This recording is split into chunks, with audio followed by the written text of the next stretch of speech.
Hello everybody, this is April Jennifer Choi with a tutorial on basically how to attach wick to a fire prop. I had this request a couple of times, so I thought I'd make a quick little video on how I go about it. So what I do is, these are double staves for a customer, is I put two holes into the aluminum, and that makes sure that there's two modes of failure, or rather at least two different mechanical modes of failure, so even if one of these manages to shear, it's not actually going to break off because the other one is there. I mean, this right here is about somewhere around 20 gauge. I think it's actually 18 gauge steel, so the chance of this breaking off is already pretty low. But what you're going to need is the amount of Kevlar that you want to place on your prop. The person requested 1.5 inch. This right here, I believe it's about 18 inches. Yeah, so 18 inches of Kevlar.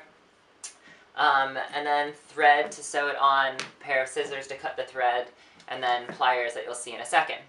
So the first thing I'm going to do is take this right through here, open it up, place it near the end, just like this. Oops. Just like that.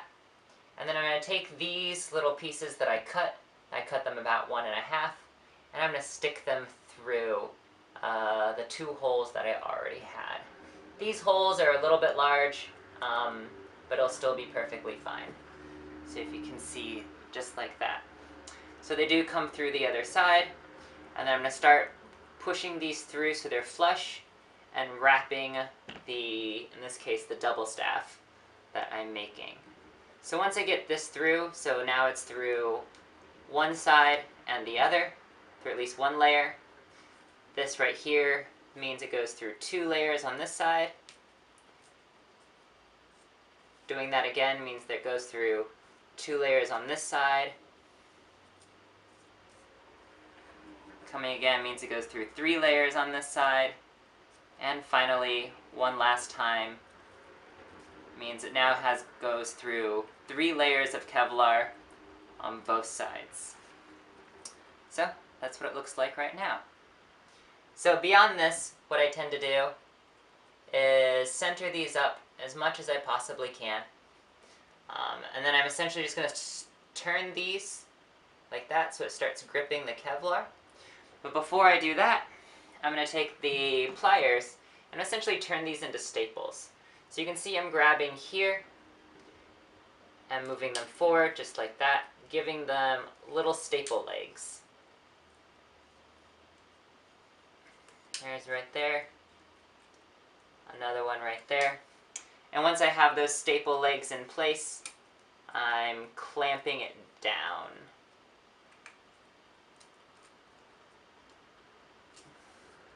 You can see that? Clamping down this one, clamping down this one, and that makes sure that it just bites in there, so it's much less likely to come out. Then, using the remainder of Kevlar, I start rolling this up about, I don't know, 4 inches or so from the end. I tuck the tail in, and I try my best, I'm not sure how well you can see this, to get the tail to meet up with the other end so the wick ends up as round as possible. So in this case, I just need to add a little bit more to the tail, and now it meets up. And voila! Right now the wick is on there. So I am going to grab a hair tie, or a rubber band, doesn't really matter. I'm going to put it over the top of the wick before I sew. So when I sew this thing, what I'm going to start is by tying a small knot in the end of my Kevlar thread. I then put that knot right underneath this tail over here, and that hides that knot. Tuck that back down, and then I start sewing. I try to sew right next to where the thread exits. The reason I do that is just then it hides the thread a little bit better. And the less exposed thread you have, the less likely this is going to pop out later. Because what tends to happen in some people's fire props is they have the thread exposed, and then the fire will burn off that thread. And once it burns off that thread, it's no longer secure. And yeah, then your prop comes unraveled. And nobody really wants that. So I'm just working up my way up the side. Keep going up and try to aim somewhere between, for 1.5 inch wick, probably around 5. For 2-inch wick, probably around 6, even 7. And then goes up from there. I do use these on some larger props.